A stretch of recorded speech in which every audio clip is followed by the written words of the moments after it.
fishing. Whoa. Whoa. That's right.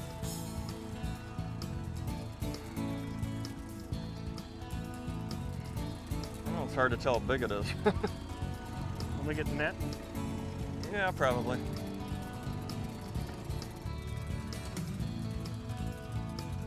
Oh, he looks nice fish. good. Right in the prop wash. Get him. Oh, that's a nice fish.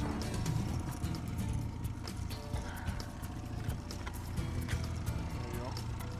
You want to grab him? Nice fish. Right there she is. Nice fish. One thing you need to do a lot of times when you're open water trolling like this is to do a lot of experimenting. We've caught in one fish so far, and it was down in that, we're guessing, 16 to 18 foot range. So I just changed baits up here, and I'm gonna put a different type of bait down in that same area. I'm not using any snap weight, I'm just long lining it 100 feet out. And it's key to get your lines spread out, try different baits until you get on a good program. Once you get on a program, you know, figure out what type of bait they want, the depth that they're at, the speed that they're at, you know, then you can change up and put the other lines that way. But that's what trolling is. It's a lot of experimenting. In order to be a successful troller, you must be versatile and ready to experiment. Professional anglers use 3 basic techniques when trolling: flatlining, snap weights, and lead core. Each is designed to get the lure to a specific depth and keep it there. Flatlining is simply letting the lure out behind the boat and allowing the bill of the bait to drive the lure to its maximum depth. Rapala has handy casting and trolling dive charts that enable you to quickly select the right lure to target a precise depth level. For example, a Shad Rap RS number 7 on 10-pound monofilament line trolled at 100 feet back will dive to a depth near 14 feet. Snap weights are an alternate version of flatlining. A great rule of thumb is to let the lure out 50 feet behind the boat. Clip on the snap weight, then let out another 50 feet of line. It is important to note that snap weights come in various sizes. By changing the weight, amount of line let out, or the speed of the boat, you can dramatically change the depth your bait is running at. Successful trollers are constantly trying different combinations of depth and speed in order to trigger fish into striking. Lead core is a no-stretch line that has been weighted with lead and color metered every 30 feet. These colored segments enable anglers to tell at a glance how much line is out. For example, 1 color equals 30 feet, 3 colors would equal 90 feet of line. Lead core allows you to fish very small baits deeper without hindering the action of the lure. In all of these trolling situations, it is very helpful to remember to have line counting reels so you can replicate the most productive pattern. The key is the right lure at the proper depth and speed. They seem to be, I don't know, down in the 22 to 25 foot range. And we're over 35 feet of water. This is a nice fish.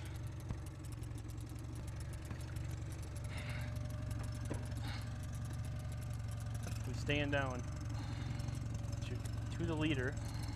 I just got a glimpse of him down there. He's fighting hard. He doesn't want to come in.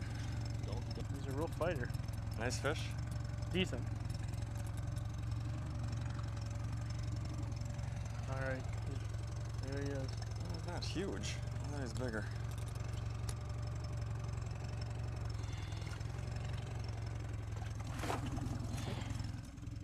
There we go. Nice fish.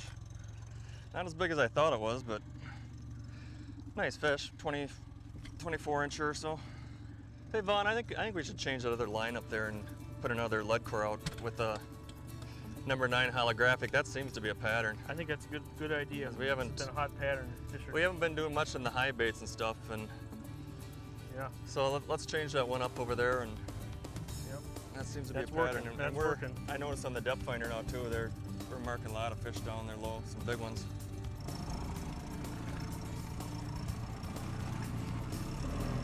Oh, there's one, Vaughn. All right. Right on the turn. I'm just turning around, and you know, a lot of times on turns that that can really trigger them. Yep. Just a little change in speed, slow down, speed up, whichever way. Feels like the same size.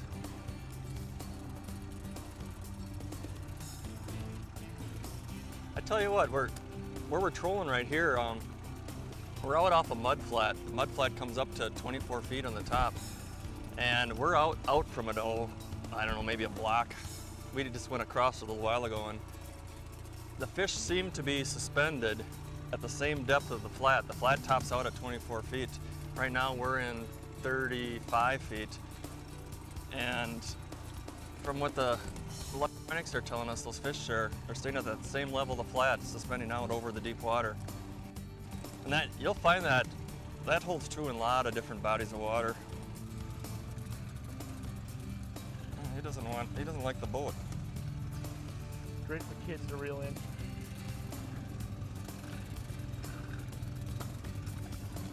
Whoa, that thing's fighting. Wow.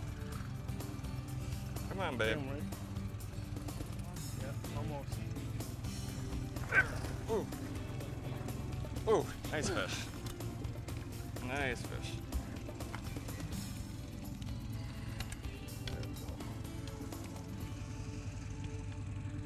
Tell you what, these new RS Shad Raps, they're quite the bait. I'm all tangled up here. There we go. Wow. That's the bait right there. Nice fish. That one kind of close to 8 pounds, I'd say.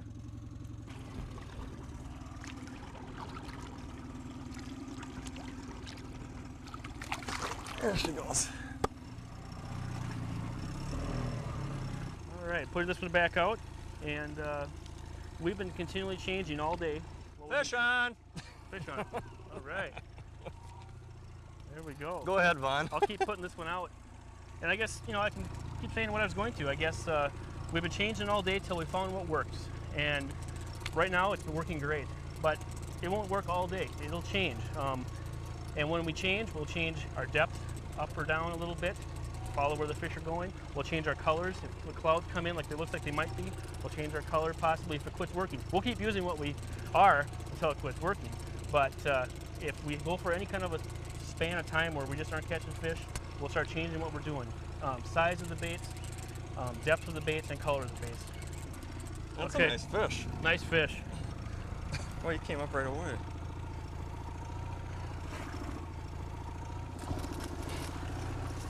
Oh man. Nice one.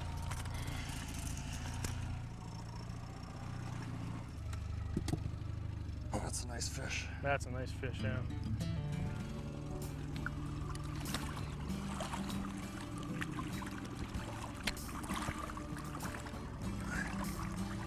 Come on, baby. We're about due for one. Fish on. The left core. Got it? Yep, it's on there. Well, that was on the turn. Yep, feels good. This is the second fish now we've got while we were doing a turn, and this was on the inside of the turn. And you'll see that a lot. What it does is, on this bait particular, we're using lead core. On that turn, it actually dropped down lower and it went slower. So a lot of times, what we do a lot of times when we're fishing, we'll do S turns. I mean, sit there and just S like that, and you can create a lot of bites that way. Why don't you grab the net, Gray? It's getting pretty close. I'm up to my mono. Oh yeah, I can see him down I there. think you can lift him in. You think I can lift him in? Wow. I don't want to lose that valuable crankbait there. That's a hot bait today. Yep, the old S-turn did it. You'll see that a lot, especially like out in the Great Lakes and stuff. Some of your top trollers, that's all they do all day long is do S-turns. And sometimes the outside baits, when they're on the outside bait actually goes faster, and the inside bait goes slower and drops. And some days, I mean, it's kind of weird, but some days you'll catch all your fish on one side of the boat, and other days they'll be on the other side of the boat. And I mean, it's always you're always trying to figure out what's going on out there. But that's the key, is to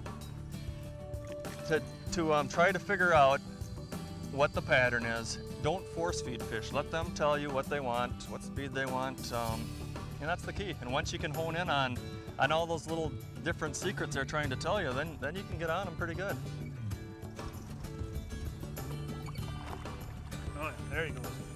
You know, another thing is great about fishing crankbaits.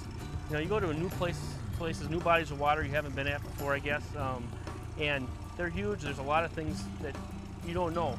It's a lot of unknown because you haven't been there. Crankbaits are excellent for searching out fish. You can cover water fast. If you go out and fish other methods, jigs, rigs, or something, you're going to fish a little spot. It's going to take a long time. The crankbaits, you can see what's on the bottom. You can learn structure. You can cover a lot of water, spreading out your lines. It's real efficient. Oh, there's a fish. All right. You never know what, you know, every day's different. So never get stuck into fishing the same pattern all the time, and you know, try different baits, try different depths, try different speeds, and you know, that's the way you grow as a fisherman. If you keep doing the same thing all the time, you're not gonna get better. You might get better in that one specific thing you're doing, but as an overall fisherman, you're not gonna get better. But speed and size of bait is critical. You know, I'm surprised we got a bunch of boats that are fishing up on this flat right here, and they're all rigging, probably leeches and crawlers, and we've caught a fair amount of fish out here now. And I know they're all sitting there watching us, trying to figure out what we're doing, and I wouldn't think it'd take them too long to. That's a nice fish. Nice fish. Nice fish. Came off. Right there. Folks, regardless of where you're fishing, whether you're out in the Great Lakes or here in the upper Midwest where we are today, fishing crankbaits is a great way to cover water and a great way to catch fish. I mean, man, it's hard to argue with fish like that.